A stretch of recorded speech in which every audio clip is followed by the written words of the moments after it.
Action. Hello, Trains Nation. Steve Sweeney here from Trains Magazine, along with Trains Editor Jim Wrinn and Trains Assistant Editor Brian Schmidt. Welcome to our weekly update with Trains Newswire video. Well, guys, it's been an interesting week. I've come back from D.C. These guys came back from the Midwest and California last week, so now we're going to talk about what your favorite Newswire stories were. And I was going to ask Brian this time because I started with Jim last time.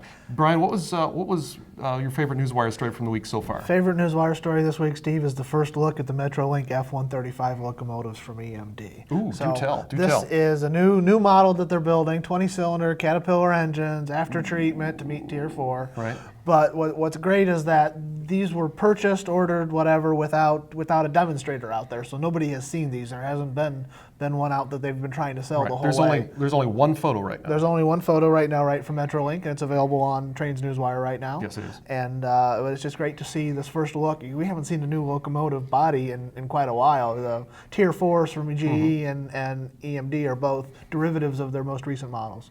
But this is a brand new thing, right, from EMD and Caterpillar, Progress Rail, parent company. So pretty cool to see. And they've got a really cool windshield on this one. They don't have gun ports on them like the last Amtrak order. Well, then they may need them through some neighborhoods if they need them. But it's really cool looking, though. I mean, it's got a nice look. It looks like it's got sunglasses on. It looks very California. Yeah, it does. Yeah. Sleek. Yeah, it's got a sleek look to it. And being from EMD too, the whole country is going to get to see them because they've got to travel from Muncie, Indiana, to the West Coast. So there's a good chunk of the country that'll get to see them moving out. I'm glad you reminded me about that because I got to get that for the locomotive column for the next issue. Yeah. I'm glad you just said that. Yeah, absolutely. Well, how about you, Jim? What? Well, I mean, everybody was looking for the earnings call. I mean, CP had theirs, UP had theirs. CP was up, UP was down.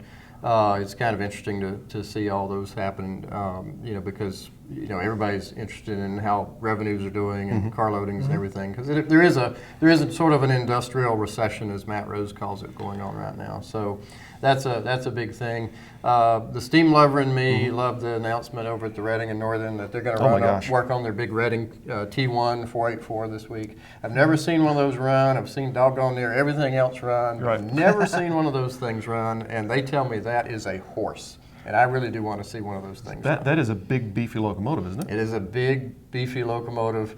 And good shout out to a good friend of mine, Chris Boss, back over at the Reading and Northern. I want to see you up in the throttle, up in the engineer's seat, pulling the throttle on that thing. We'll see you there. Well, my favorite story really quickly was Via Rail Canada employees up in Montreal came out with another music video. So I'm not going to spoil all the details, but if you liked their Happy video from 2 years ago, you're going to love this. It's about 6 minutes long, and it's on Trains Newswire. Do they film that on board, like when the train is moving, or is it in the shop, or what are they doing? They've got it in the shops, they've got it in the station. They actually put people in the overhead baggage compartments. Is Bob Johnston on this thing? No, he's our not. passenger columnist, is Bob on there? Bob, I don't think Bob was there. Do they have any up-close shots of Via Rail food? Exactly. No. Well, Bob would be there. Yeah, Bob wasn't there, that's why they don't have them, yeah. The connection with Amtrak didn't work. It was just a little bit late. I got to go see that. I haven't seen that. Is that on Newswire? Yeah, it's on Newswire. Okay. Yeah, we check that out. we linked it up from the Via Facebook page and YouTube, so it's public and available for everyone to see. So go ahead and check that out. Now, the one story that a lot of our viewers in the Washington D.C. metro area, New York City, Philadelphia, and even Baltimore are going to be watching is their upcoming snowpocalypse. There are blizzard warnings for DC. Oh boy! And we already know that transit systems are shutting down, or they say they're going to shut down by tonight. And people have stocked up on food and water. A couple of friends of mine have said that they're almost out of food in their local grocery stores. Well, and some of the Amtrak trains are already canceled, right? Yeah. I mean, a lot of the commuter railroads, I assume, are shutting down. Yeah. Exactly. Yeah. Everybody just stay home, forget about it, don't go out. Exactly. Yeah, WMATA Metro Rail, SEPTA looks like it's going to be on a reduced schedule, VRE in Virginia. So it's going to be interesting to see, and I hope they can dig out of it quickly. The last story that I wanted to talk about is the ongoing CP drama. I think we've had just about everything this week, from CP announcing best earnings ever to, by the way, they're going to lay off 1,000 people. I just wanted your guys' input and opinions on what you think is going on and what you see. Brian?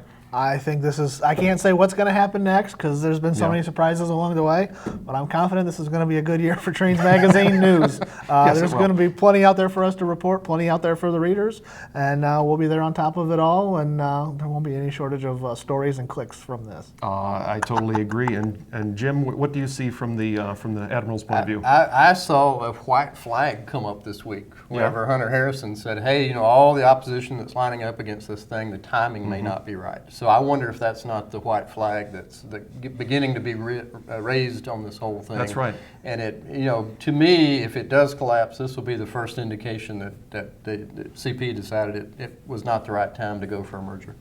Fascinating, fascinating. Yeah.